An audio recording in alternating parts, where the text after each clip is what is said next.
We specialize in Rhone-style wines, and Rhone-style wines are wines typically found in the southeastern portion of France. The reason why we grow them here is the climate and soil type is very similar to what's found in the Rhone Valley in France. And the Rhone Valley is a river about 200 miles running north and south in the southeast corner. And what happens is the winds come out of Switzerland and blow down through the valley, and when those winds come, the temperature will drop substantially. And it's the same thing will happen in Paso Robles. We chose Paso Robles for the winery for a couple of reasons. One is Paso Robles is a new area. It's an area that's just developing, hasn't reached its potential, even close to its potential, has unbelievable soils, has a fabulous climate for growing wine, and really an area that is so underdeveloped right now, it's amazing. It's going to be the hottest, greatest area on the West Coast for wine, and it's exciting to be in an area where you're on the ground floor and can grow with this area. That's why we chose Paso Robles. I then found a winemaker that was absolutely fabulous, Amy Butler. She's a UC Davis grad. She worked in 3 years at Stag's Leap, where she learned the red program, and then 3 years at Schramsberg, which is a champagne house, where she learned the white program. And then we actually found each other a couple of years after that, and she was actually moving to Paso Robles. The process to start a vineyard really starts with the soils, without a doubt. One of the first things we did on site selection was do soil pits. So we're trying to find out 6 feet down what type of soil it is, because what you try to do is match the soil with the rootstock you're going to use. Once you find that combination, then you find what is the best varietal to actually graft to that rootstock. And once you get that done, then you start looking at the orientation to the sun and which way you're going to do row development, and then you can start a development of a vineyard.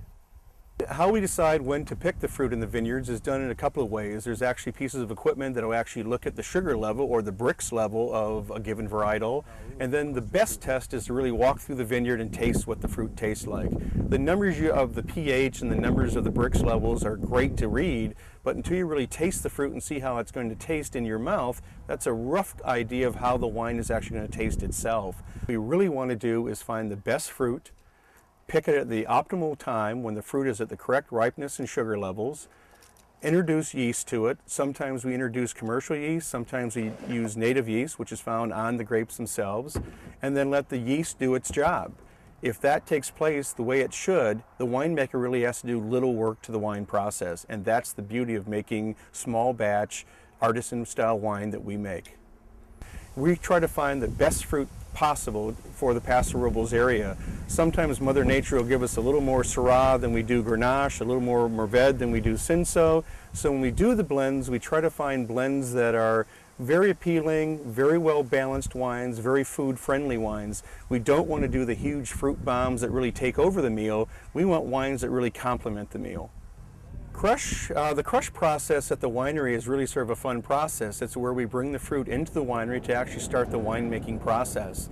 The fruit typically comes in half-ton containers. That goes on to a sorting table, a vibrating sorting table, where we're looking for bad clusters or other foreign objects that might show up in one of the bins.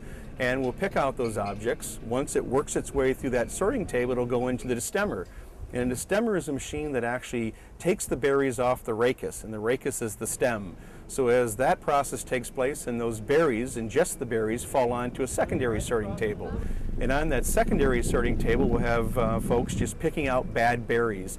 And this sounds like a very labor-intensive process. It is. This is handmade wine. This is artisan wine that's probably only done in a handful of locations on the West Coast, but it's the best way to make great wine. Our tasting room is located in downtown Paso Robles, right off the Park Square, and the beauty of that is, and why we really did that, is for us to have a local presence. So when people are in the area and come to the winery and see us making wine, there's a retail outlet for them to go and taste our wine and really understand who we are and purchase the wine if they're interested in purchasing wine. But it's really more of an educational center. They'll come in and talk to us. Amy or myself are usually in the tasting room, or Kendall. Knowledgeable, hopefully. We try to answer their questions and really have them understand what we do and why we do what we do. The satisfaction to me in winemaking is I get to do 3 things I really love doing. The first end is farming. I like the farming, the growing, the neat rows, the plants coming out of the earth. I really enjoy that. The second thing I get out of making wine is creativity. I'm not very creative when it comes to art or painting or anything, but I can work with the blends and really do something that's never been done before. And the third thing is I really enjoy the sales and marketing of a winery. It gives me a chance to be out and see what the customers like, sell to the customers, educate the customers, and really hopefully develop a relationship with someone that has never been exposed to Rhone style wines.